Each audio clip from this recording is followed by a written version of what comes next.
Específicamente creemos importante puntualizar en términos de la ética del psicólogo o de la psicóloga en relación con su función como perito. Algunos puntos específicos que tienen que ver con infancia, con violencia, que suelen generar debates particulares. El primero de ellos es el uso o no de los criterios de credibilidad para determinar o para reforzar lo que se informa en la pericial. El debate en general se sostiene sobre la idea y sobre la realidad de que las investigaciones iniciales sobre criterios de credibilidad tenían más que ver sobre puntos específicos por los cuales científicamente se decía que los niños o niñas pequeños no eran buenos testigos, que eran testigos poco creíbles. Desde esa realidad, desde esa postura, entonces empezaron a plantearse estos elementos, estos ítems que permiten, según esta postura, determinar si el niño, si la narrativa del niño es creíble o no. Y entonces luego se continúan estas investigaciones y finalmente sí existe una lista de criterios de credibilidad que el psicólogo o la psicóloga puede utilizar durante una pericial. Desde el punto de vista ético, por eso lo planteamos particularmente en este tema, que tiene que ver con,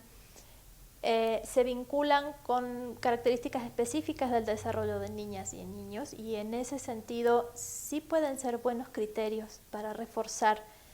el hecho de que un niño haya podido vivir una experiencia traumática o no. Si un niño puede dar detalles precisos sobre lo que vivió, es bastante probable que sí lo haya vivido, porque esos criterios de credibilidad corresponden, son congruentes con las características cognitivas específicas que hacen que un niño no pueda fantasear sobre algo que no ha vivido, no puede armar una mentira compleja, no puede sostener y repetir una interacción que ha vivido, y en ese sentido los criterios de credibilidad sí pueden ser útiles, siempre y cuando se utilicen en este sentido y sustentados teóricamente con la base cognitiva del desarrollo infantil. El otro escenario que suele causar debates es aquel en el que se pide al psicólogo o la psicóloga en un dictamen que determine si el presunto agresor tiene el perfil de agresor, o sea, si presenta síntomas típicos de alguien que haya podido cometer un delito. Se convierte en un debate porque parte de la idea de que justamente esto, de que existe un perfil de agresor, como si se tratara de la serie de ítems que encontramos en el DSM-4 para determinar trastornos psicopatológicos. La realidad es que eso no existe. La realidad es que quien agrede a niños o niñas, o quien agrede a mujeres, más bien es una persona violenta, no es una persona que tenga un trastorno psicopatológico, y entonces en ese sentido no es posible determinar un perfil, una serie de síntomas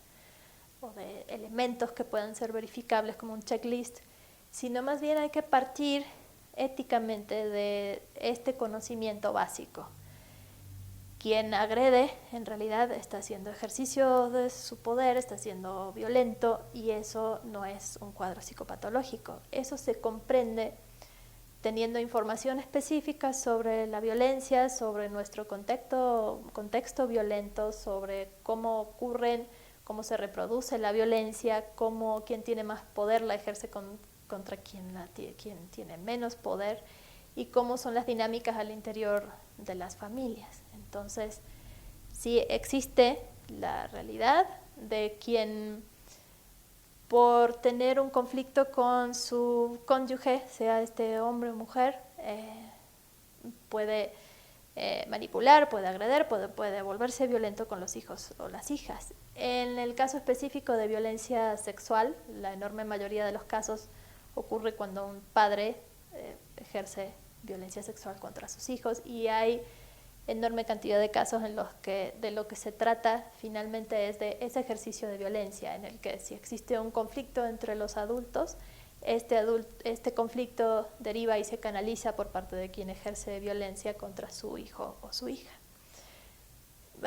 Esencialmente de lo que se trata es que el psicólogo, desde su postura ética a la hora de elaborar una pericial, pueda sostener y decir por qué, si le preguntan